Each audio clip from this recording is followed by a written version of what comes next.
Paul retard and Mike Tyson old man fought, and yeah, it was a mess. Again, what kind of boxing match was that, man? Okay, show business. Jake Paul was gonna win in total, so why don't you at least let us watch something SmackDown style? We could have seen some fake punches, but that didn't happen. There were a few punches thrown in total, and Jake Paul won the fight. But here's the thing. For a 58-year-old man to earn $122 million in a few minutes, with sponsorships of course, is an admirable intelligence. Mike Tyson did it.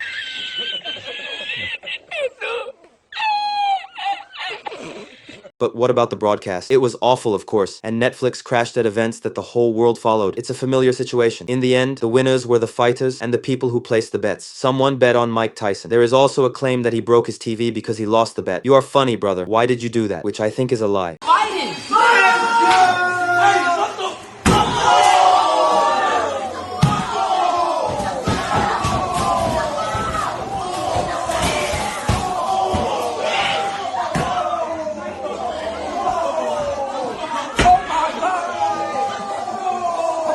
Weird, buddy. You're weird. What did you do? You waited for the match for months, you bought your coffee and snacks, you waited for other matches, and the time they gave you was disrupted. Why? Because there were other matches. Us.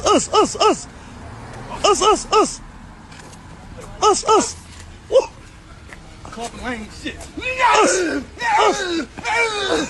Stop it. Get some help. If we go back before the events, Jake Paul, you know, Logan Paul's brother. I hate this guy's brother. I don't like him either. He was inviting him to the boxing ring or something. Remember? There was a Logan Paul KSI match or something. It was like a freak show. Everything was like a freak show there. Andrew Tate! I want a piece of that! Fury, let's go!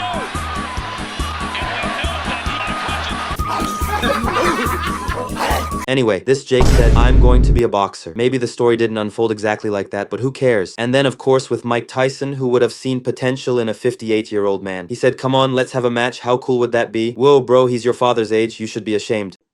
Y'all know what's going on. And so do I. Anyway, before the match, Mike Tyson is asked about it and so on. So, of course, what's missing is trash talk. Our grandfather Mike Tyson started to do trash talk. I want to kiss Mike's big juicy lips. He wanted to kiss me? He said he Indeed.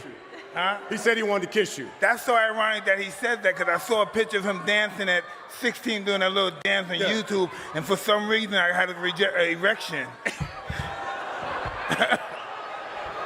And in my opinion, Conor McGregor was doing this trash talk the best. Here. This guy TKOs people. When I knock people out, they don't fucking move. Who the fuck is that guy? Who the fuck is that?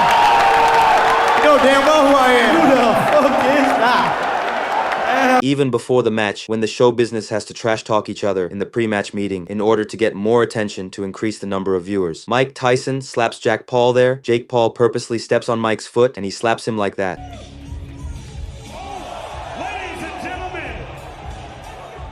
It even attracted people who had nothing to do with the subject, and the tickets were incredibly expensive. Even tickets were sold for $2 million.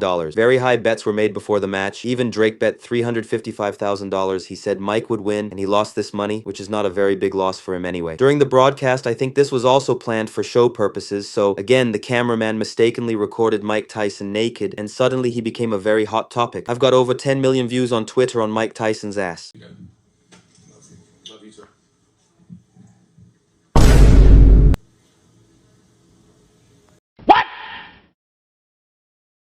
I think when it came time for the match, Jake Paul came to the ring with his brother in a car. Mike Tyson was coming to the ring alone without anyone next to him. The match started. One of the most tasteless and actionless matches in the world was played. He may be someone who understands boxing better can say something. No, it was not a bad match. Friends, in a sport, I think at a minimum, people who do not understand that sport should also enjoy it so that it can attract interest in that sport. Let's think of a person who doesn't understand football. If you make that person watch the Turkish Superliga, that person will get up and get bored. I don't know if you know the Turkish Superliga, but it might be the freakiest football league in the world. There can't be such incredible referee mistakes. Every match a team is covered. The game is played very slowly. The game is constantly stopping. I wanted to pass a short information. Let's get back to our subject.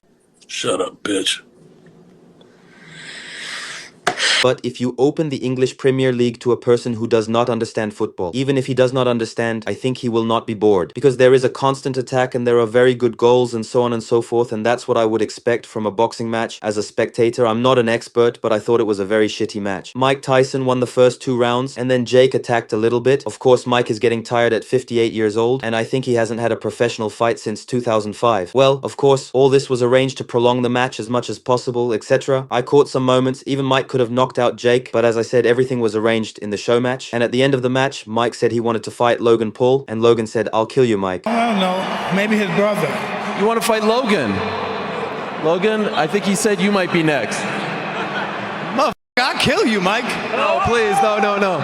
It's on then. Just don't step on. I don't know if it's worth $122 million for such a legendary name to humiliate himself like that. It's worth it. I'm kidding. When the game was over, Jake had 40 million in his pocket and Mike had 40 million in his pocket. Of course, this is without sponsorships, which is money. And in the post-fight interview, Jake Paul said to Mike Tyson, "I didn't want to knock him out because he's someone who shouldn't be hurt. I respect him. He's a legend." I mean, they respected each other. Of course, the audience did not expect something brotherly. They did not expect them to hug or anything like that. There was an expectation that it would be more trash talk in the total, in the bookmakers of the two sides. It was a match in which he made good money, and we called it a legendary fight that we expected. But of course, sometimes such things can be used to draw the world's agenda to different places. It might not be the first time we've seen it. Let's remember the match between Khabib and Conor McGregor. The whole world waited for it, everyone watched it, and then what happened in the match? Khabib took Conor in the lock. Again, there were no punches flying in the air like that, but at the end of the match, there was a mess at the end of the match. Khabib's team entered the ring and attacked Conor.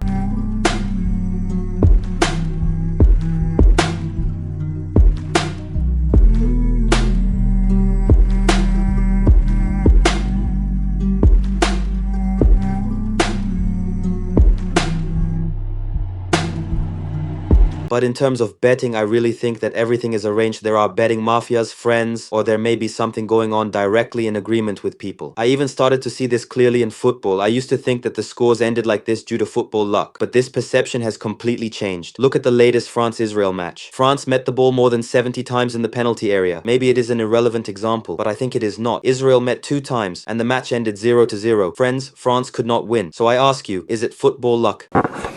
What? Bro, what are you talking about, man? Finally, Mike Tyson, you've made enough money. Okay, you've gambled away your previous winnings. I guess you ran out of money, but I don't think you should humiliate yourself anymore. There are people who really love you very much. In fact, today they will shit on me in the comments because I called you old. Jake, you are good, you are beautiful, but buddy, continue from YouTuberism. I think show business has finished us. In short, it was a match that could not meet expectations. Do not bet on such things. Friends, this is my last advice. Take care of yourself. I love you, and of course, stay with peace.